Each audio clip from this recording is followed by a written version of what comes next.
Good morning, अस्सलाम वालेकुम। नया दिन के साथ मैं हूँ आपकी मेज़बान महक असलम। नया दिन है, नई सुबह, एक नया अज़्म है और बहुत सारी नेक तमन्नाएं, नेक ख्वाहिशात हैं और बहुत सारी यूँ आप कह लें कि अच्छी अच्छी दुआएं आप लोगों के साथ हमारी हैं और कुछ नेक ख्वाहिशात इस लिहाज से भी हैं क्योंकि आज मंडे है, वर्किंग वीक का पहला दिन है और इस दिन जितनी अच्छी अच्छी बातें आप सोचेंगे, पॉजिटिविटी सोचेंगे, उतना ही अच्छा जो है आपका थ्रू आउट पूरा वीक गुजरेगा।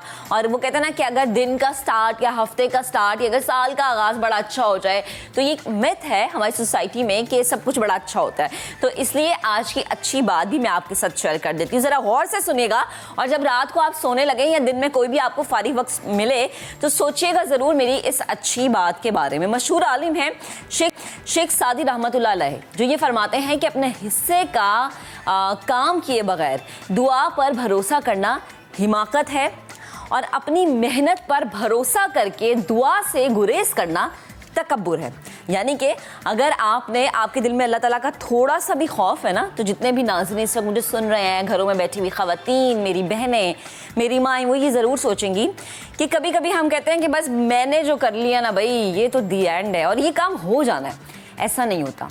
जब आप मेहनत कर लेते हैं, मेरी अम्मा ने मुझे हमेशा ये चीज़ सिखाई है कि बेटा मेहनत करके ना नतीजा अल्लाह पे छोड़ दो और दुआ ज़रूर करो अल्लाह से कि तुम्हें कामयाबी मिले। लेकिन हम गफलत ये करते हैं कि हम कहते हैं कि जी हमने मेहनत कर ली, अपने बच्चों को भी हम ये कहते हैं पूरी पूरी रात पढ़ा लिया, सुबह के वक्त स्कूल भेजने से पहले भी रिवाइज़ करवा लिया, फुल मेहनत करवा ली, लेकिन शायद हम भूलें कि हमने उन्हें ये सिखाना है कि बेटा दुआ करो। क्योंकि हमारा दीन तो हमें ये सिखाता है कि अगर जूते का तस्मा भी टूट जाए तो वो भी अल्लाह से मांगो। मेहनत ज़रूर करें लेकिन अपनी मेहनत में तकब्बुर ना आने दें और काहली और सुस्ती तो बिल्कुल भी ना करें कि भाई मैं अल्लाह से दुआ करूं तभी मुझे मिलेगा। चाहे आप घर में बैठे हैं तो कोई ट्रे में सजा के तो आपको देता नहीं है। मेहनत करने वाला तो अल्लाह ताला का दोस्त होता है। तो मेहनत करें और मेहनत के साथ साथ दुआ को ज़रूर शामिल करें। तो ये थी आज की अच्छी बात। अब ज़रा आगे बढ़ते हैं। हमारे मुआशरे में वालिदैन की एक सबसे बड़ी टेंशन होती है कि बच्चे बड़े हो गए हैं, अब अच्छा रिश्ता ढूंढना है। अब अच्छे रिश्ते से क्या मुराद होती है? जैसे किसी भी घर में बेटा या बेटी जो है वो टीन एज से निकलते हैं, 22-25 तक पहुंचते हैं, तो अम्मा बाबा को टेंशन हो जाती है कि यार इसका रिश्ता फ़ौरन से तलाश करना चाहिए। लेकिन मेरा सवाल ये कि क्या आज के वक्त में भी ये रिश्ता तलाश करना वाकई मुश्किल काम है? क्योंकि हमने तो ये देखा है भाई कि अब लड़के लड़कियां अपनी पसंद बताते हैं माँ बाप को आके, या इवन माँ बाप इतने सपोर्टिव हो गए कि बच्चों से पूछ लेते हैं कि भाई आपकी कोई पसंद है तो आप हमें बता दें और फिर रिश्ता हो जाता है। लेकिन इसमें मसला ये आता है कि हम पसंद तो कर लेते हैं लेकिन कभी कभी हम जो हमारी पसंद होती है ना उसके नताइज अच्छे नहीं होते हैं। अब ये जो रिश्ता ढूंढाने की चीज़ें हैं ये आज भी हमारे मुआशरे में हैं। क्या आज भी उन्हीं चीज़ों को मद्देनज़र रखा जाता है? लाइक मुझे याद है कि एक टाइम था कि जब मैं सुनती थी कि जी रिश्ते वाले आए हैं तो वो ये कहते हैं कि लड़की गोरी होनी चाहिए, लड़की पढ़ी लिखी होनी चाहिए और उसको काम भी आता हो घर का सारा, लड़का कमाता अच्छा हो, घर अच्छा हो, गाड़ी अपनी हो, बिजनेस उसका अच्छा हो। तो ये सारी चीज़ें क्या आज भी उतनी ही मैटर करती हैं या फिर ये देखते हैं कि लड़का लड़की एक दूसरे को पसंद करते हैं, ओके ठीक है, ख़ानदान अच्छा है, बच्ची मैनेज कर लेगी, इस पर छोड़ देते हैं। इसी पर बात करने के लिए मैच मेकर शाज़िया रहमान इस वक्त मुझे स्टूडियोज़ में ज्वाइन कर चुके हैं। अस्सलाम वालेकुम, गुड मॉर्निंग, कैसी हैं आप? गुड मॉर्निंग, थैंक यू, मैं ठीक हूँ। अच्छा शाज़िया, मुझे बताएं कि आज के वक्त में भी क्या वालिदैन की टेंशन है कि अच्छा रिश्ता बेटे या बेटी के लिए कहाँ से मिलेगा? हाँ, अब ये टेंशन ज़्यादा है क्योंकि अच्छा ज़्यादा हो गई है। उसकी वजह यह है कि देखिए अगर आप पहले की बात करें, आज से 15 साल पहले की, जब एक रेवोल्यूशनरी चेंज नहीं आया था, गैजेट्स में बच्चे इन्वॉल्व नहीं हुए थे, तो आपका बच्चा आपके साथ हर बर्थडे पार्टी पे, हर मिलाद पे, हर शादी में जाता था। घर पे किसी बच्चे को आप छोड़ के नहीं जाते। आज का बच्चा अपने घर में भी ड्राइंग रूम में मेहमानों से मिलने नहीं जाता अनटिल एंड अनलेस कि वो कंफर्टेबल नहीं हो या उसकी कंपनी नहीं हो। तो पेरेंट्स के पास ऑप्शंस नहीं है कि उनकी बेटियों को लोग कैसे देखेंगे, कहाँ पसंद करेंगे, या वो बेटे के लिए बच्चियाँ कहाँ पसंद करेंगे। ठीक है, ठीक है। तो उनको डेफिनेटली ये होता है कि मैच मेकर से रब्ता करना, और अगर मैच मेकर से रब्ता नहीं भी करते, सोशल सर्कल में भी, तो भी मतलब कहीं ना कहीं एक चीज़ करनी पड़ती है, कुछ अरेंज करना। अगर बच्चों ने आके खुद बता दिया है तो वेल एंड गुड, ठीक है, और अगर नहीं बताया तो you have to find proposals for your kids. अच्छा शाज़िया, मुझे ये बताएं कि जो मैच मेकर्स जो होते हैं ये कितना हम इसको रिलायबल कह सकते हैं? अच्छा देखिए, जैसे हर प्रोफेशन है, हर प्रोफेशन में अच्छे बुरे लोग हैं, मीडिया की बात करें आप या कहीं की भी बैंकिंग सेक्टर की, कहीं की भी अगर कॉर्पोरेट लेवल पे आप बात करें, मैच मेकिंग का भी है कि देखिए जब आप मैच मेकर के पास जा रहे हैं तो you have to be smart कि आप उसके बारे में रिसर्च कर लें थोड़ी सी, कि मतलब उसका बैकग्राउंड क्या है या कितने साल से काम कर रही है या काम कर रहा है, कहाँ पे है, फिजिकली किसी से मिल रहा है, या वो एक है कि इजी पैसा करा दें, जैस कैश करा दें, वो वाले मैच मेकर्स पे मत जाइए। या बहुत सारे ऐसे मैच मेकर्स होते हैं जी जो कुछ दिन के लिए आते हैं कहीं पे, उन्होंने रेंट पे जगह ली भी होती है, उसके बाद वो भाग जाते हैं, ठीक, ऐसा भी है। मगर ये है कि आप अगर एक ऑथेंटिक किसी भी पर्सन के पास पहुंचे हैं तो वो रिलायबल है, but there is always a disclaimer कि ऐसा नहीं है कि आपने कोई रजिस्ट्रेशन पे कर दिए तो शादी वाले दिन अब आपकी मुलाकात होगी बाकी लोगों से। आपको इन्वेस्टिगेशंस करानी चाहिए। मैं हमेशा से ये कहती हूँ कि देखें किसी भी लड़के की इन्वेस्टिगेशन के लिए, चाहे आप गली का पान वाला हो, चाहे ऑफिस का पेन हो, चाहे कलीग्स हो, चाहे फेसबुक हो, चाहे ट्विटर हो, चाहे कोई भी ज़रिया हो, वो आप हर जगह ज़रूर तलाश करें। कहीं ना कहीं से अगर कोई आपको ऐसी बात मिलती है, पॉजिटिव है तो वेल एंड गुड, लेकिन अगर नेगेटिव है, इवन नेबर से कहीं से भी मिलेगी। आप ये नहीं सोचें कि अच्छा मैच मेकर ने बताया, मैं 13 साल से काम कर रही हूँ और 13 साल पहले अगर मैंने कोई रिश्ता कराया था और उसी घर में दोबारा रिश्ता करा रही हूँ, मुझे नहीं पता कि वो दूसरा भाई कैसा है। तो आपके शाजिया ने कराया तो अच्छा शाजिया, ये एक बड़ी चीज़ है हमारी सोसाइटी में कि चले मैच मेकर तो एक अलग, अम्मा अब्बा भी कहते हैं कि अच्छा बड़ी बहन खुश है ना, छोटी भी खुश रहेगी। इस खानदान में एक बच्ची गई है, दूसरी तो डेफिनेटली, लेकिन देखना ये चाहिए कि क्या वो जो दूसरा लड़का है इंडिविजुअल पर्सनालिटी कैसी है और वो आपकी बच्ची के साथ मतलब किस तरह से वो बच्ची भी तो अलग नेचर की, बच्ची भी तो एक माँ बाप के 2 या 4 या 5 बच्चे होते हैं, सब अलग नेचर के होते हैं, तरबियत सेम होती है। तो इसलिए आप ये नहीं कह सकते कि इस घर में, हाँ एक ऑथेंटिक बात ये पता चल जाती है कि यार ये फैमिली अच्छी है, कोई फ्रॉड लोग नहीं है, पढ़े लिखे हैं, ये आपकी कंपैटिबिलिटी है, आपका जो भी माशरे में जो भी आपका लाइफस्टाइल है वो मैच करता है। लेकिन वो बच्चा कैसा है और वो बच्ची के साथ के लिए कैसा होगा ये आप नहीं कह सकते 100%। ठीक है। अच्छा शाजिया, मुझे ये बताएं कि हमने हमेशा से ये सुना है डिमांड्स के हवाले से कि जी लड़का है तो उसकी डिमांड ही है। खैर लड़के की तो मैंने कभी नहीं सुनी, अम्मा की हमेशा होती है, नहीं जो होने वाली सास होती है उसकी कि जी बहू गोरी चाहिए मुझे, घर के सारे काम आते हो, फिर उसके अलावा सुगड़ हो, सलीकेमंद हो। सुगड़ सलीकेमंद होना कोई बुरी बात नहीं है, लेकिन ये डिमांड करते ना कि लड़की गोरी हो, पढ़ी लिखी भी हो और घर के सारे काम, और डॉक्टर भी हो। तो ये एक, पहले तो जरा मैं चाहूंगी कि ये जो लड़के वालों की तरफ से डिमांड का कितना लंबा नोटिस आ जाता है, तो ये डिमांड क्या मतलब अभी चेंज हुआ? अभी चेंज हुआ है, नहीं अभी चेंज हुआ है। देखें बहुत सारी चीज़ों में फ़र्क इस तरह आया है कि पहले तो लोग लड़के को लेके भी नहीं जाते थे, अब लड़की वाले सबसे पहले ये बात करते हैं कि बजाय आप 4 चक्कर लगाएं, पहले अपनी बेटियों को लाएं, फिर बहुओं को लाएं, फिर चच्ची को लाएं, खाला, इससे अच्छा लड़के को लेके आ जाए। पहले हम भी तो लड़का देख लें, हो सकता है हम 4 मुलाकातों के बाद मना कर दें, या हो सकता है कि आप 4 मुलाकातों के बाद आप पीछे 400 लड़कियां और देख के आ रही हो, आप हमारी बेटी को मना कर दें। तो वो टाइम जो है मैनेजमेंट लोगों ने सीख ली है कि अच्छा जी ठीक है लड़के को ले आएं। जब लड़का जाता है, मेरा अपना एक्सपीरियंस है, जो लोग कहते हैं कि वो चीज़ें जल्दी फाइनलाइज हो जाती हैं, या हाँ या ना जल्दी हो जाता है।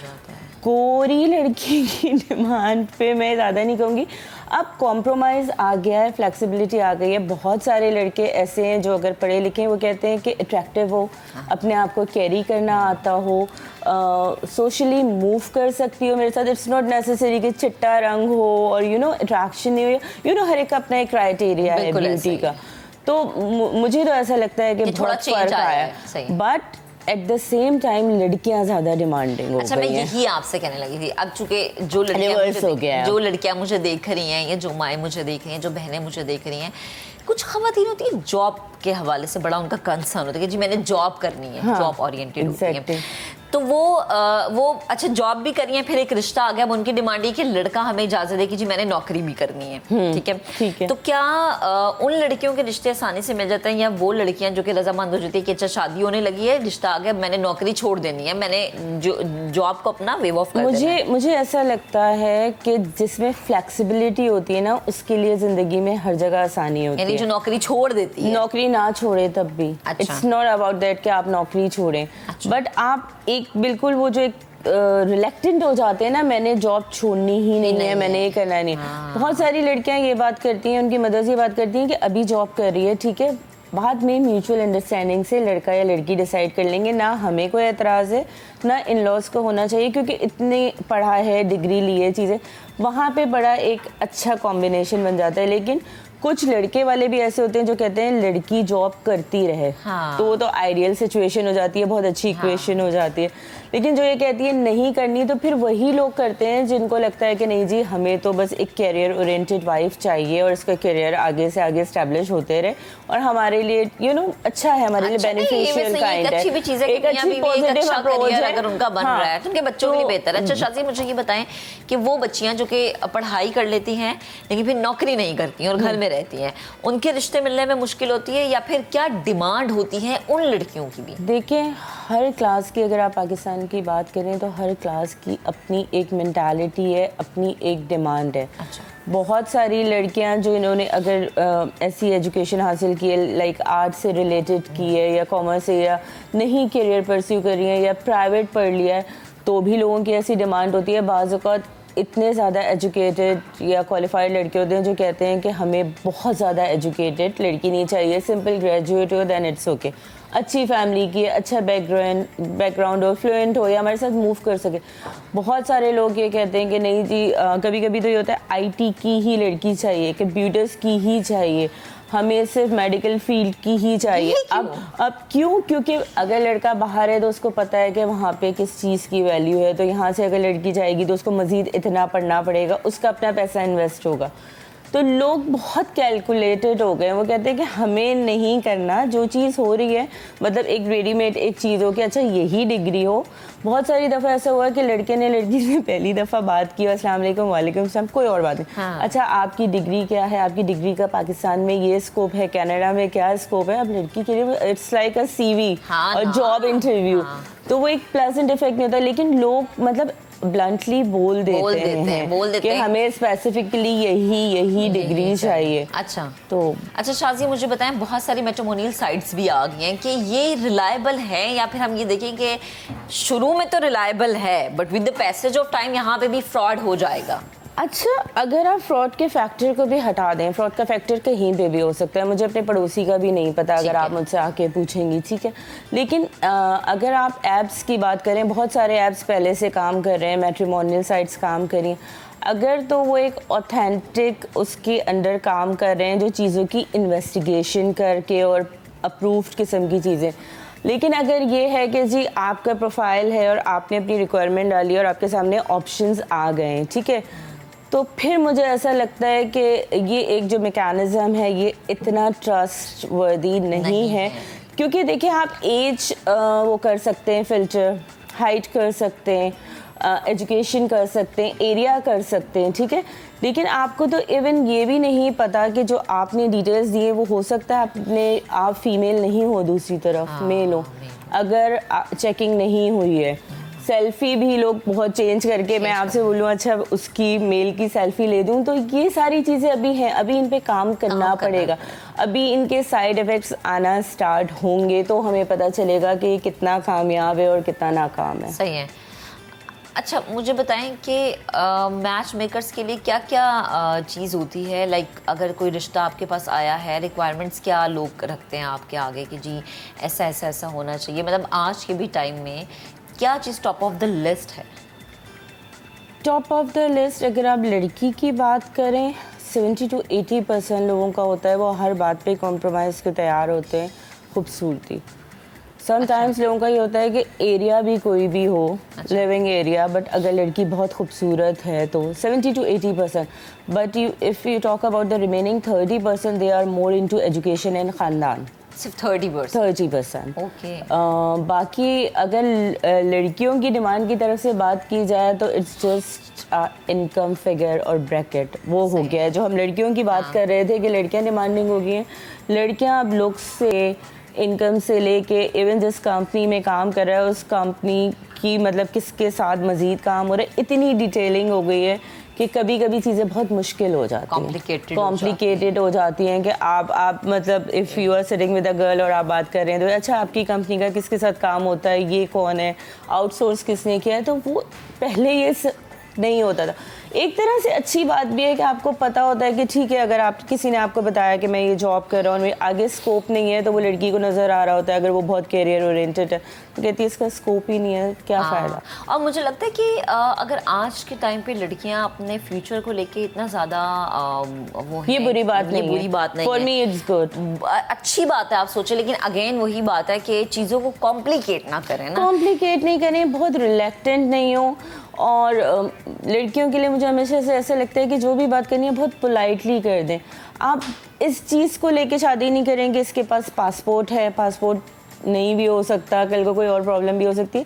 जो एक इंडिविजुअल है उसकी बाकी सारे जो चेकलिस्ट है ना वो चेक किया करें, वो रेड फ्लैग्स चेक किया करें। ये नहीं कि एंगर इशू है और बाकी वो आप इग्नोर कर देती हैं, रहता तो अच्छी जगह पे, कमाता तो अच्छा है, कोई बात नहीं, ये नहीं करें प्लीज। अच्छा कमाने और अच्छी जगह रहने के बाद अगर वो जिसके साथ गुजारा करना है तो फिर ऐसे मर्द से शादी करने का या उसके पैसों पे आप कोई फायदा नहीं, घूम रहे फिर क्या फायदा कि अगर आपकी अपनी इज्जत नहीं है।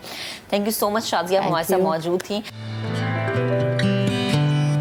Welcome back once again. अच्छा जी, अब हम बात करने लगे आपकी स्किन के हवाले से। एक नई जदीद सी टेक्नोलॉजी है भाई, PRP थेरेपी, और प्लेटेट से भरपूर ये प्लाज्मा होता है। एक ऐसा इलाज है जिसमें आपका खून निकाला जाता है, फिर सिरिंज की मदद से उस प्लाज्मा को आपकी स्किन में इंजेक्ट किया जाता है। क्या प्रोसीजर है ये, इस पर बात करना बहुत ज़रूरी है। इसी पर बात करने के लिए स्किन स्पेशलिस्ट नायाब ज़ीशान हमें ज्वाइन करेंगे। और इसके अलावा बहुत सारी ख़वातीन का ये मसला है, बहुत सारे मर्दों का ये मसला कि भाई डार्क सर्कल्स हो जाते हैं, कि किस तरह ख़त्म करना है आपने आपकी आंखों के गिर्द ये जो स्याह हल्के पड़ जाते हैं। यकीन करें अगर आप गोरे चिट्टे भी होंगे ना, आपकी आंखों के इर्द गिर्द ये हल्के होंगे, तो आपकी स्किन पे वो आ ही नहीं सकती चीज़ जो कि आनी चाहिए। तो इस पर बात करने के लिए, इसके आपके आंखों के गिर्द हल्के जो इस पर, इसको ख़त्म कैसे करना है, इस पर बात करने के लिए खुरम हमें ज्वाइन कर चुके हैं स्टूडियोज़ में। अस्सलाम वालेकुम, कैसे हैं आप? अल्हम्दुलिल्लाह। और नयाब हमें लाहौर स्टूडियोज में ज्वाइन कर चुके हैं। अस्सलाम वालेकुम नयाब, गुड मॉर्निंग, कैसी हैं आप? वालेकुम अस्सलाम, आप कैसे हैं? अल्हम्दुलिल्लाह ठीक ठाक। सो नयाब, आपसे मैं स्टार्ट करती हूँ, मुझे ये बताएं कि बेसिकली ये PRP है क्या, लाइक इसमें किस तरह से आपकी स्किन पे आप ही का ब्लड जो है उसका प्लाज्मा इंजेक्ट किया जाता है, ये प्रोसीजर कैसे होता है? देखें, आजकल डार्क सर्कल्स, हेयर लॉस और स्किन के काफ़ी इश्यूज चल रहे हैं, और हेयर लॉस का तो सबसे बेस्ट सोल्यूशन जो है ना वो PRP है। अच्छा। PRP प्लेटलेट रिच प्लाज्मा, हम आपका ब्लड लेते हैं, उसमें से ग्रोथ फैक्टर्स सेपरेट कर लेते हैं। रेड सेल्स सेपरेट हैं, वाइट सेल्स सेपरेट हैं। अब वो ग्रोथ फैक्टर्स अगर हम स्कैल्प पे इंजेक्ट करते हैं तो हमें हेयर लॉस में हेल्प करता है। अगर हम फेस पे इंजेक्ट करते हैं डिफरेंट प्रोसीजर्स के साथ, तो वो एक्ने स्कार्स के लिए हमें बहुत हेल्प करता है, रिंकल्स के लिए हेल्प करता है। जैसे आप बता रही थी, डार्क सर्कल्स का एक बहुत इशू चल रहा है। बिल्कुल ठीक कह रही है महक आप कि आपकी स्किन बहुत अच्छी हो जाए लेकिन एक डार्क पैच आपकी आईज के दरमियान हो तो वो बहुत प्रोमिनेंट होता है। तो उसके लिए भी हम PRP समटाइम्स करते हैं, और बहुत सारे प्रोसीजर्स हैं, but PRP is the only solution for hair loss. Okay, hair loss के लिए बेस्ट है ये। सही है, ठीक है। अच्छा खुरम, आप मुझे बताएं, लाइक अब जैसे मैं अपनी नींद भी पूरी कर लूँ, डाइट भी अच्छी ले लूँ, मगर उसके बावजूद मेरी आंखों के इर्द काले हल्के रहते हैं। मेरी अम्मी मुझे कहती है तुम नींद नहीं पूरी करती, लेकिन नींद होती है भाई 8 से 9 घंटे की मेरी नींद होती है।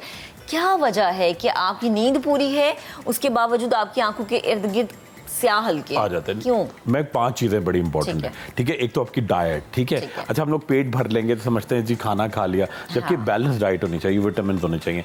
सेकंड चीज़, आपका पेट बिल्कुल क्लियर हो, कॉन्स्टिपेशन ना हो। थर्ड चीज़ बड़ी इंपॉर्टेंट है, फैमिली में भी होता है, कुछ फैमिली गोरी चिट्टी लड़की है, लड़का भी अच्छा है, खूबसूरत है, मगर सर्कल्स बहुत प्रोमिनेंट है। और चौथी चीज़ बड़ी इंपॉर्टेंट होती है कि जी आपका ना, अच्छा आप क्या करते हैं, बहुत ज़्यादा लड़कियाँ या लड़के बहुत ज़्यादा ओवरजिलस, वो कहते हैं ना मैनिक्योर पेडिक्योर के अलावा ओवरजिलस फेशियल कराता है। मतलब बहुत ज़्यादा तेज़ वाले फेशियल्स कर रहे हैं, या क्या करते हैं बहुत ज़्यादा फेस वॉश जिसके अंदर सैलिसिलिक एसिड की क्वांटिटी जो आपको स्किन को ड्राई रखे वो बहुत करते हैं। तो आपके यहाँ रिंकल्स भी आ जाते हैं, क्रोस फीट, ठीक है, और सर्कल्स बहुत होते हैं। तो कोशिश ये करनी है, एक तो पानी खूब सारा पीना है, दूध पीना है, दूध ज़रूरी है, मोटे बिल्कुल नहीं होते। जैसे आप फिट हो, देखो दूध पिए, उससे ब्यूटी आती है। मतलब ये नहीं कि नहारियाँ खा रहे हैं, बिरयानियाँ खा रहे हैं, फिर 2 किलो दूध पी लिया मलाई वाला, ऐसा नहीं करना, ऐसा नहीं करना। विटामिन अच्छे लें, बल्कि अभी महक हम बनाएंगे भी तो मैं आपको दिखाऊंगा कि हम नाज़रीन के लिए हम क्या चीज़ वो बड़ा ख़ास क्रैनबेरी का एक विटामिन होता है जिससे आपकी स्किन बड़ी ग्लो करती है। चले मैं चाहूंगी खुरम आप किचन में जाएं, आप जरा ये बनाएं। हाँ बिल्कुल आप जाएं। मैं इतनी देर एक और सवाल पूछना चाह रही हूँ। अच्छा नायाब, मुझे ये बताएं कि लाइक ठीक है, हेयर फॉल के लिए तो ये एक चीज़ ज़रूरी है, जिन लड़कियों के पोर्स ओपन हैं, ठीक है, और वो कहती हैं कि जी मेकअप के बाद स्किन पे वो स्मूथनेस नहीं आई है, पोर्स ओपन होने की वजह से आपका मेकअप भी अच्छा नहीं लग रहा है, ये PRP आपको इसमें भी हेल्प आउट करता है? बहुत ज़्यादा। अच्छा देखिए आजकल हमने इतने ब्रांड्स के मेकअप आ गए हैं महक, मार्केट में लोगों को नहीं पता और लोग परचेज करते हैं, उसको अपनी अपनी स्किन पे अप्लाई करते हैं। आपको आइडिया नहीं है कि वो आपकी स्किन के लिए हेल्पफुल भी हैं या नहीं है। कुछ प्रोडक्ट्स नहीं सूट करते तो पोर्स ओपन हो जाते हैं, और सनस्क्रीन ना लगाने की वजह से भी पोर्स ओपन हो जाते हैं। तो बेहतर ये है कि आप एक तो पहले सनस्क्रीन लगाएं, ठीक है, सबसे पहले कोई भी प्रोसीजर करवाने से पहले। दूसरा जो हम PRP की बात करें, PRP with micro needling, it's very effective for open pores. Open pores के लिए अगर आप एक सेशन भी इसका माइक्रो नीडलिंग विद PRP आप ले लें तो 99% रिजल्ट्स आते हैं। अच्छा मुझे बताएं नायाब, ये सेशंस होते हैं इसके लाइक के आपने एक सिटिंग कराई, सेकंड दूसरी सिटिंग के लिए आप गए, जिस तरह से हम देखते हैं कि लेजर के होते हैं सेशंस, इसके भी सेशंस होते हैं? जी महक, देखना पड़ता है कि पोर्स की कंडीशन क्या है, स्किन की कंडीशन क्या है। क्योंकि PRPs के फर्स्ट सेशन में इतने अच्छे रिजल्ट नहीं आते। 3 सेशंस तो हमें मिनिमम लेने पड़ते हैं। 1 मंथ में 1 सेशन हमें लेना पड़ता है, ठीक है। और उसके बाद विजिबल रिजल्ट्स हैं। लेकिन जो स्किन की PRP है ना, वो तो आप एक सेशन लें, उसके बाद ही आपको रिजल्ट, जब आपकी स्किन हील करती है और उसके बाद ही रिजल्ट प्रोमिनेंट होते हैं, बहुत अच्छे विजिबल। और पोर्स का, ओपन पोर्स का कोई मेडिसिन, कोई क्रीम इतना अच्छा इलाज नहीं करती जितना कि ये PRP करती है। ओपन पोर्स के लिए बेस्ट सोल्यूशन है। ठीक है। अच्छा खुरम मुझे बताएं कि अब आप जो है वो क्या ऐड कर रहे हैं और किस तरह से जो है वो लाइक क्या बनाने लगे? अच्छा एक बड़ा ज़बरदस्त सा, एक तो मैं हम तमाम नाजरीन को दिखाएंगे भी कि देखिए अगर आपके बहुत ज़्यादा डार्क सर्कल्स हो रहे हैं और आपको लग रहा है कि जी आपकी स्किन बिल्कुल डैमेज है और ग्लो नहीं है, वो सारी बात ये होती है कि आपका चेहरा बड़ा खूबसूरत है महक, मगर एकदम से डार्क सर्कल्स हैं तो आपका क्या होता है कि आपके अंदर एक ब्यूटी खत्म हो जाती है। ब्यूटी चीज नहीं ना आती, वो आती नहीं, शाइन नहीं, वो स्पार्क नहीं आता, आप डल लगते हैं। अच्छा एक, बल्कि हम नाजरीन हमारे पूरे पाकिस्तान में कोई व्यूअर जीतना चाहें उनको हम देना चाहेंगे। देखिए स्किन बेरी है, इसके अंदर क्या है कि क्रैनबेरी एक्सट्रैक्ट, मैं आपको काट के दिखाता हूँ इसके अंदर है क्या चीज। ये आपको चॉइस से लेनी है। क्रैनबेरी है, इसके अंदर हिबिस्कस जो चाइना रोज है, ठीक है, ये देखिए इसका ये एक्सट्रैक्ट देखें, इसके अंदर से बड़ा एक ज़बरदस्त सा, ये पूरा जैसे शहतूत होता है, स्ट्रॉबेरीज होती है, चेरीज, ये आप चॉइस ले लें, बहुत ही खट्टापन आता है और बड़ी खूबसूरती आती है, ठीक है। अच्छा अभी हम जो रेमेडी बना रहे हैं वो डार्क सर्कल्स के लिए है, ठीक है, ठीक है, और बड़ी सिंपल चीज़ें इसके अंदर है। देखिए ये खुद घर में भी आप बना सकते हैं, बड़ा सिंपल। ये देखिए ये है इमली के पत्ते, ठीक है, हर घर में लगी होती है, नहीं तो आपको आराम से मिल जाएगी। इमली के पत्ते हैं और ये आपने लिए तकरीबन 5-6 पत्तों की स्ट्रिंग, ठीक है। एक छोटा सा टुकड़ा लेंगे जी एलोवेरा का। एलोवेरा तो सबको पता ही होगा, ठीक है, फ्रेश एलोवेरा, ठीक है, घर में भी होता है। उसके पत्तों को ये आप छिलकों समेत बिल्कुल कट करके क्यूब करके और अंदर का उसके साथ करेंगे, मैच हो जाएगा क्योंकि दूध एडेड होगा ना। ये देखें, ये आपने एलोवेरा डाला, ठीक है, एलोवेरा, और ये साथ ये देखिए इतनी क्वांटिटी काफ़ी सारी होगी, ठीक है। और उसके साथ ऐड करेंगे जी एक फ्रूट होता है गोंदनी, ठीक है, ये गोंदनी देखिए कच्ची वाली दिखाता हूँ, ठीक है, और ये बिल्कुल ऑरेंज होती है, ये बड़ी स्टिकी होती है, ये आपके जोड़ों की दर्द के लिए भी बहुत अच्छी चीज़ है और आपकी स्किन को बड़ा, ये कि अगर आपकी एजिंग हो रही हो, बहुत ज़्यादा यंग एज है, लड़के बड़े स्किन लटक गई है तो स्किन को ये बहुत टाइटन अप करती है, ठीक है, गोंदनी, ठीक है। और उसके साथ डालेंगे जी थोड़ा सा दूध, ठीक है। अच्छा और चाय की पत्ती तो बड़ी ज़बरदस्त चीज़ है, ब्लैक वाली से ही वो आपके सर्कल्स गायब करेगी, ठीक है जी। 1 चमचा लेंगे चाय की पत्ती। अच्छा और एक साथ में महक इसके अंदर क्रीम ऐड करेंगे। देखिए ये मास्क है, इसके अंदर है पाइनएप्पल एक्सट्रैक्ट और ठीक है। पर्शियन रोज, ईरानी गुलाब और एलोवेरा और दूध। ये देखिए क्वांटिटी देखेंगे, सिर्फ ये जितना टूथ ब्रश पे आप टूथपेस्ट लगाते हैं उतनी क्वांटिटी ली, और थोड़ा सा रोज वाटर, अगर वो भी नहीं है तो नॉर्मल वाटर लिया। water। ठीक है, बड़ी जबरदस्त सा आपका मिक्सचर तैयार है। चलो। और मैं अभी आपको ब्लेंड करके दिखाता हूँ। अच्छा जितनी आप ब्लेंड करते हैं ना, मेरा आपसे सवाल ये है कि ये जो हम बालों के लिए PRP करवा रहे हैं या फिर हम जो है वो स्किन के लिए करवा रहे हैं, तो प्लीज़ ज़रा मुझे ये बताएं कि ये इस पे कितनी लागत आ जाती है, कितना कॉस्टली होता है ये, लाइक हर कोई अफोर्ड कर सकता है? महक डिपेंड करता है लोगों की पॉकेट पे, सबसे पहली बात। प्रोसीजर जो एस्थेटिक्स के हैं वो वैसे तो एक्सपेंसिव ही हैं, बट जो PRP है वो आजकल लोगों ने उसको मजाक बना लिया हुआ है।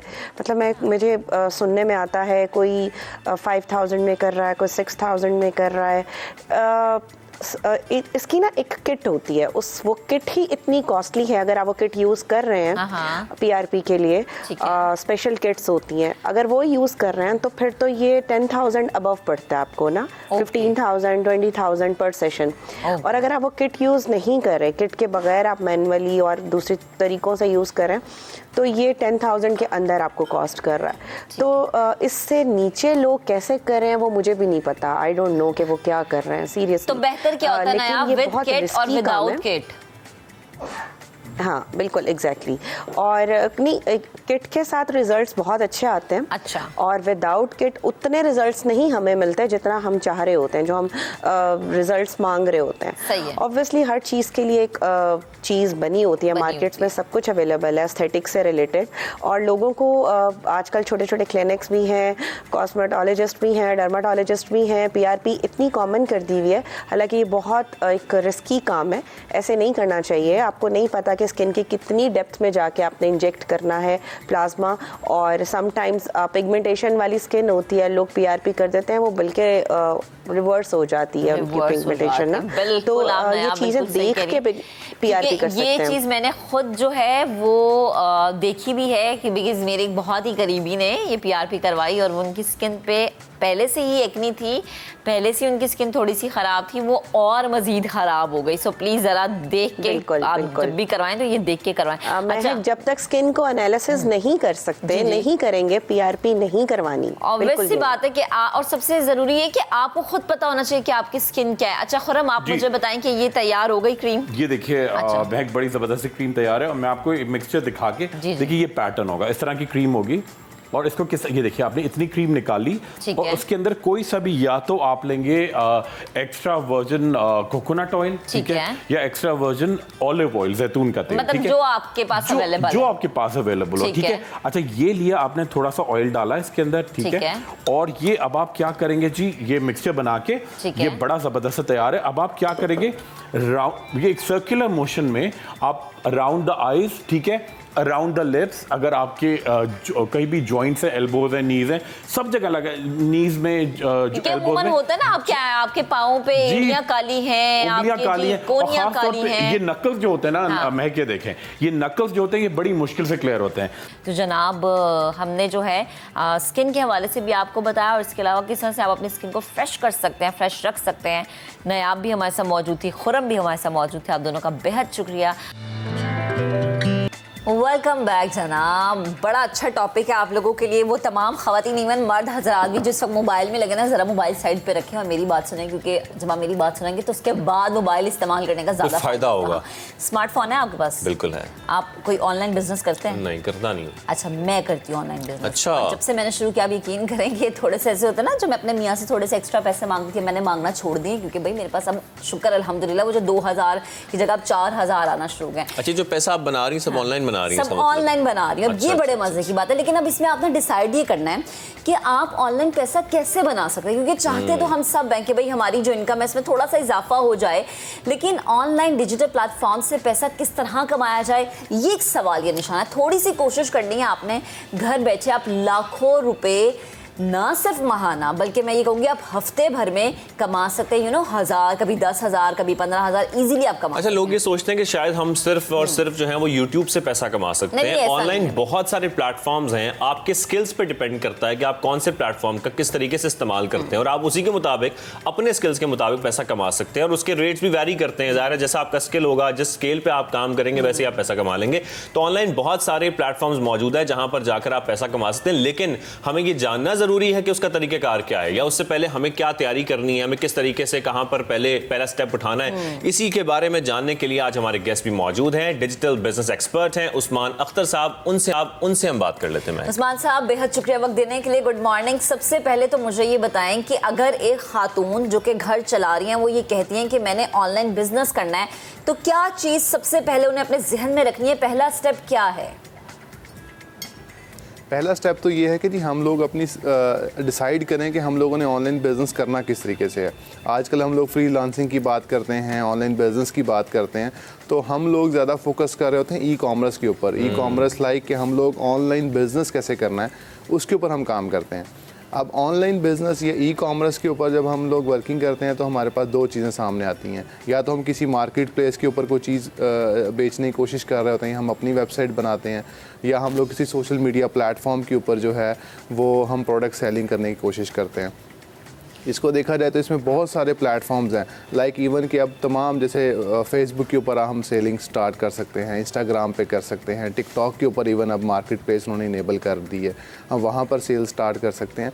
तो इसलिए हमारा ज़्यादा फोकस ये होता है कि हम लोग ड्रॉप शिपिंग कर रहे होते हैं। ड्रॉप शिपिंग में ये होता है कि हम लोग प्रोडक्ट तब ख़रीदते हैं जब हमें ऑर्डर आता है। तो इससे हमारा जो एक न्यू बी है, जो पहला स्टेप लेने में जिसको मसला होता है कि लाइक पहला स्टेप लेना हमारे लिए मुश्किल होता है कि हम इन्वेंट्री कौन सी ख़रीदें, क्या रखें, तो हम लोग अपने सप्लायर से कॉन्ट्रैक्ट करते हैं, प्रोडक्ट को लिस्ट करते हैं, जब ऑर्डर आता है तब हम ख़रीद कर अपने कस्टमर तक पहुंचा देते हैं। तो ये सर्कल इस तरीके से चलता रहता है और इसी प्रोसेस को हम लोग इवन पाकिस्तान में भी इम्प्लीमेंट करते हैं और इंटरनेशनल मार्केट में भी, यूएसए में भी, यूरोप में भी, अमेज़ॉन के ऊपर, वॉलमार्ट के ऊपर, ईबे के ऊपर, एटसे के ऊपर, इस तरह के बेतहाशा प्लेटफॉर्म्स है जहाँ पर हम घर बैठे लाइक पाकिस्तान में बैठकर हम ये इस बिज़नेस को स्टार्ट कर सकते हैं। अच्छा उस्मान साहब, बेइंतहा प्लेटफॉर्म्स है जैसे कि आप भी जिक्र कर रहे हैं, लेकिन ये आइडेंटिफाई करना बहुत ज़रूरी है, ये समझना बहुत ज़रूरी है कि किस तरीके से आपने अपने प्रोडक्ट को मार्केट करना है। क्योंकि बहुत सारे लोग ये शिकायत भी करते हैं कि हम अपना प्रोडक्ट लॉन्च तो कर देते हैं, मुख्तलिफ प्लेटफॉर्म्स पर अपलोड भी कर देते हैं ऑनलाइन, लेकिन वो हम बेच नहीं पाते, वो रिस्पॉन्स हमें नहीं मिलता, हम वो ऑडियंस एंगेज नहीं कर पाते, वो कस्टमर्स हमारे पास नहीं आते। आपके ख्याल में आपकी क्या गाइडेंस होगी उन तमाम लोगों के लिए जो कि अपना बिजनेस स्टार्ट करना चाह रहे हैं या ई कॉमर्स को प्रैक्टिस करना चाह रहे हैं? अच्छा, उस हवाले से जो कॉमन मिस्टेक है वो ये है कि हम लोग जैसे एशिया में रहते हैं तो हमारा उस तरीके से एक्सपोजर नहीं होता कि हम लोग यूएसए के अंदर एक प्रोडक्ट लॉन्च करते हैं। लाइक हम पाकिस्तान में बैठकर हम ऐसी प्रोडक्ट बेचने की कोशिश करते हैं जो शायद हमारे डायनामिक्स में तो वो बहुत अच्छी है, लेकिन यूएसए के डायनामिक्स में, यूएसए कल्चर में वो इतनी सूटेबल नहीं है। तो हमारा जो मेरा ज़्यादा फोकस है, जो कि हम लोग ये कहते हैं कि आप लोग प्रोडक्ट को अगर यूएसए में बेचना है तो यूएसए से ख़रीद कर यूएसए में बेचें। लाइक उस प्रोडक्ट को रीसेल करें जो ऑलरेडी बिक रही है। आप न्यू प्रोडक्ट को ना करें क्योंकि हमारे पास इतना ज़्यादा बजट नहीं है, हम लो बजट से स्टार्ट करने की कोशिश कर रहे होते हैं। तो हम लोगों ने सिर्फ आइडेंटिफाई ये करना है कि ये प्रोडक्ट बिक रही है, उसके अंदर पानी के पाइप से लेके उसके अंदर क्रॉकरी, उसमें हर चीज़ जो आप ग्रॉसरी, हम लोग देखते हैं कि कौन सी चीज़ जो है वो बिक रही है, कौन सा प्रोडक्ट जो है वो अच्छा सेल हो रहा है, हम उसको लिस्ट करते हैं और अपना जो बिज़नेस का साइकिल है ये स्टार्ट कर लेते हैं। उसके बाद अगर हम ये समझें कि लाइक अब हम स्टेबलिश हो गए हैं और हमारा बिज़नेस स्टार्ट हो गया है, देन नेक्स्ट स्टेप ये हो सकता है कि शायद हम अपना ब्रांड लॉन्च कर लें, हम अपनी कोई प्रोडक्ट जो है पाकिस्तान से बनवा लें या कहीं और से बनवा कर हम लॉन्च करें, तो उसको फिर हम मार्केट करने में हमें आसानी होगी। लेकिन शुरू में एक न्यू बी जो भी बिज़नेस स्टार्ट करने का सोच रहा है, अगर वो इस प्रोसेस में आ जाता है तो उसको बड़ी मुश्किल हो जाएगी। उसके लिए बेहतरीन ऑप्शन ये है कि वो वहीं की चीज़ें जो ऑलरेडी सेल हो रही हैं वो अपने कमीशन के ऊपर देख ले कि लाइक ये $10 की मुझे मिल रही है, मैं इसको $15 की बेचूंगा तो मुझे $4-5 बच जाएंगे। तो ये ज़्यादा इजी है एक न्यू बी के लिए। यानी कि वो अगर अपना प्रोडक्ट सेल करना भी चाहता है इंटरनेशनल मार्केट में तो वो पहले प्रैक्टिस ये कर ले कि वहीं के प्रोडक्ट्स खरीद कर और आगे सेल कर दे उन्हीं कंट्रीज में। यस बिल्कुल एग्जैक्टली वो सेल शुरू कर ले, एक छोटे पैमाने से इस बिज़नेस को शुरू करे। और इसके अंदर अब देखें, फॉर एग्जांपल मैंने आइडेंटिफाई किया कि मेरे पास 10 आइटम्स हैं और मैंने ये लाइक अमेज़ॉन पर बेचनी है या वॉलमार्ट के ऊपर सेल करनी है या ईबे पे सेल, किसी भी प्लेटफॉर्म को मैं चूज़ करता हूँ। तो इस प्रोसेस के तहत मैं आइडेंटिफाई अपने सप्लायर से कॉन्ट्रैक्ट कर लेता हूँ, वो मुझे प्रोडक्ट की लिस्ट दे देता है। तो मैं क्या करूँगा कि उनमें से प्रोडक्ट को अमेज़ॉन के ऊपर लिस्ट कर दूंगा, वॉलमार्ट पर लिस्ट कर दूंगा। तो जिस आइटम का मुझे ऑर्डर आएगा मैं वो ख़रीद कर अपने कस्टमर को पहुँचा दूंगा। तो मुझे कोई एडवांस में स्टॉक नहीं खरीदना। ये सबसे बड़ा एक चार्मिंग इफेक्ट है कि न्यू बी के लिए कि उसकी कोई ख़ास इन्वेस्टमेंट जो कैपिटल कॉस्ट है वो नहीं चाहिए उसको, और वो इस बिज़नेस को बड़ी आसानी से शुरू कर सकता है। जब वो पहला स्टेप ले ले उसके बाद तो ई कॉमर्स वर्ल्ड बहुत बड़ी है, 10 ट्रिलियन की मार्केट है ये, तो इसके अंदर कहीं पर भी किसी भी जगह पर वो इस बिज़नेस को स्टार्ट कर ले। सही। अच्छा उस्मान साहब, लोग क्या गफलत करते हैं कि उन्हें नुकसान होता है? क्योंकि अक्सर मैंने अपने दोस्तों के सर्कल में ये बात सुनी है कि यार देखो मैंने भी तो ऑनलाइन काम शुरू किया ना, स्पेशली जो मेरी फीमेल फ्रेंड्स हैं वो ये कंप्लेन करती है कि मैंने कपड़े का काम शुरू किया, बैंगल्स का काम शुरू किया, रिंग्स का काम शुरू किया, मेकअप के प्रोडक्ट्स का काम शुरू किया, लेकिन मुझे नुकसान हुआ। तो वो कौन सी गलती है जो कि ऑनलाइन काम के दौरान हम कर देते हैं? मैं चाहूंगी कि आप थोड़ी रहनुमाई कीजिए ताकि जो लोग शुरू कर चुके हैं, ये शुरू करना चाह रहे हैं, वो लिस्ट बना लें और कहें जी ये गलतियां हमने नहीं करनी। अच्छा, उसके अंदर ना मैं आपको बताऊं, जैसे आपने बात की, जैसे आपने बैंगल्स की बात की, लेडीज़ बैग की बात की, तो इस तरह की क्या कहते हैं लेडीज़ क्या करते हैं कि वो इंस्टाग्राम के ऊपर पेज बना लेते हैं या फेसबुक पेज बनाकर, और देन उसके अंदर सारी कैटेगरीज़ को लिस्ट कर देते हैं।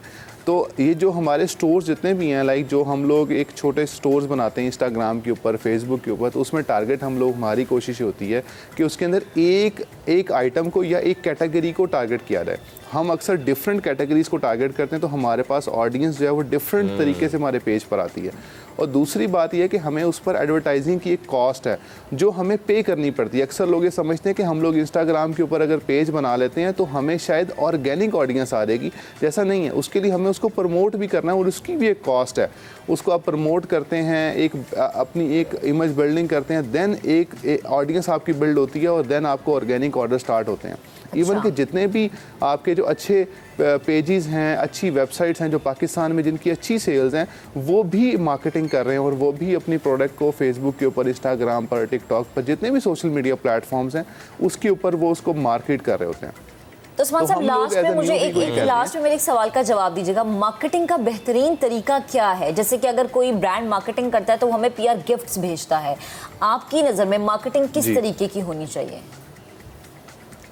जी देखिए, मार्केटिंग के हवाले से पहले तो ये है कि हमें ये देखना है कि अपने प्रोडक्ट कौन सी लॉन्च करनी है। तो हमारा तो ज़्यादा कोशिश होता है कि हम उस प्रोडक्ट को न्यू बी के लिए आइडेंटिफाई करें जिसमें मार्केटिंग की ज़रूरत ना पड़े, क्योंकि मार्केटिंग इटसेल्फ एक बहुत बड़ी एक फील्ड है और इसके ऊपर बहुत ज़्यादा हमें अटेंशन चाहिए, इसके बहुत ज़्यादा हमें स्ट्रेटजीज़ चाहिए कि तब जाके हम मार्केटिंग करते हैं। अदरवाइज़ अगर एक न्यू बी अगर पाकिस्तान में कोई बिज़नेस शुरू करना चाहता है तो उसके हवाले से ज़्यादातर हम लोग इस तरीके से करते हैं कि हम इंस्टाग्राम के ऊपर, फेसबुक पे पेज बनाकर देन उसको वहाँ पर पेड ऐड चला देते हैं, यूट्यूब के ऊपर पेड ऐड चला देते हैं और देन वहाँ से हम इसको मार्केटिंग करते हैं और आहिस्ता आहिस्ता अपनी ऑडियंस को बिल्ड करते हैं। जब ऑडियंस बिल्ड हो जाती है तब सेकंड स्टेज आती है इन्फ्लुएंसर मार्केटिंग की। तब इन्फ्लुएंसर मार्केटिंग के लिए फिर हम लोग पीआर पैकेजेस भिजवाते हैं डिफरेंट इन्फ्लुएंसर्स को कि वो हमारे लेकिन ये आपकी बात उस्मान साहब बिल्कुल ठीक है कि अपनी मार्केटिंग एक तरीके से अगर करेंगे और टारगेट ऑडियंस पर करेंगे तो फिर आपकी जो सेलिंग है उसमें भी बेहतरी आएगी। Thank you very much Usman साहब, आपने हमें गाइड किया। आम लोगों के लिए जो इस वक्त सुन रहे थे और ये देख रहे थे और वो करना चाहते हैं ऑनलाइन काम, तो आप लोगों के लिए जरूरी है कि अपनी मार्केटिंग को ठीक करें। अगर ई कॉमर्स प्रैक्टिस करना चाहते हैं तो ये भी पहले सोचें और प्लान करें कि किस तरीके से आपने इन चीजों को लेकर चलना है।